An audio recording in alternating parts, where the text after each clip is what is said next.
श्री मीराबाई जी तो इसी कलयुग में हुई हैं। उनको कितनी यातनाएं दी गई गिरधर गोपाल की भक्ति छोड़ देने के लिए। कभी तो सिंहों को भेजा गया, कभी सर्प को भेजा गया महाराज। लेकिन बस वही बात है, जिसका रक्षक घनश्याम उसे कोई मार नहीं सकता। प्रभु जगन्नाथ का दास जगत से हार नहीं सकता। सारी दुनिया हो एक तरफ, सब ताकत अजमा ले, चाहे जल में दे या डुबाए, चाहे अग्नि में जला दे, जिसे राम बनाए उसको कोई बिगाड़ नहीं सकता। प्रभु जगन्नाथ का दास जगत से हार नहीं सकता। यातनाएं दी गई मीराबाई जी को, लेकिन भगवान के नाम के सहारे ही तो। जो सिंह भेजे गए वो तो नरसिंह बन गए, 2 सर्प भेजे गए, एक सर्प तो शालिग्राम बन गए, एक सर्प गलों की फूलों की माला बन गए।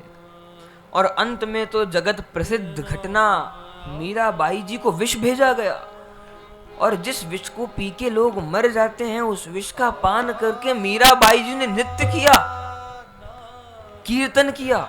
और दिन तो बैठ के कीर्तन करती थी, लेकिन जिस दिन विष पिया उस दिन नृत्य करके कीर्तन किया, नाच के कीर्तन किया।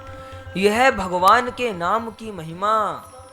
और महाराज, जब मीराबाई जी को विष भेजा गया था और उस समय मीराबाई जी ने खूब नृत्य गान किया, तो जिस राजा ने मीराबाई जी को विष भेजा था और जैसे ही किसी वैद्य ने वो विष बनाया था, वैद्य से बात करी, भैया तुमने कैसा विष बनाया? अरे मीरा का तो बाल बांका भी नहीं हुआ। वैद्य ने कहा, महाराज मेरी तौबा, मेरे बाप की तौबा, मेरे बाप के बाप की तौबा। अरे ये ऐसा हलाहल विष था कि यदि आधा घूंट हाथी भी पी लेगा तो वो तत्क्षण प्राणों का त्याग कर देगा। और मीराबाई पूरा प्याला पी गई, तब भी उनका कुछ नहीं बिगड़ा। महाराज मान जाओ। राणा जो था वो तो माना ही नहीं, उसने कहा नहीं तुमने विष नहीं बनाया था। तो वैद्य कहते हैं, महाराज आपको विश्वास नहीं है, ये जो अभी पात्र में, जिस पात्र में मीराबाई जी ने विष पिया था, उसमें अंत में 2 बूंद बच गई थी विष की। तो वैद्य कहते हैं, महाराज ये जो विष की बची हुई 2 बूंदें हैं, यदि कोई मनुष्य सिर्फ इन 2 बूंदों का ही पान कर ले तो उसका तत्क्षण शरीर छूट जाएगा।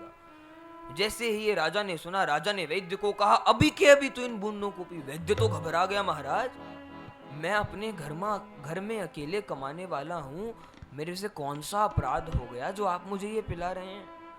राजा ने अपनी तलवार निकाल ली, कहा या तो ये जहर पिया, तेरे गर्दन तलवार से काट दूंगा मैं। अब वो वैद्य ने निश्चय कर लिया, मरना तो है ही, तो इसकी तलवार से क्यों मरूं? मीराबाई के जो अधरों से वो पात्र जो विष लगा हुआ है, उस विष का पान करके मरूंगा ना। और महाराज वो 2 बूंद विष लिया और तुरंत तो उसका प्राणांत हो गया।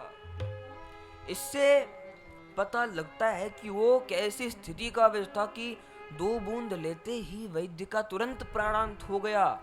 और फिर बाद में बड़ी कथा है, वो भक्तमाल जी में हम लोग श्रवण करते हैं। फिर मीराबाई जी ने उस वैद्य को जीवन दान दिया।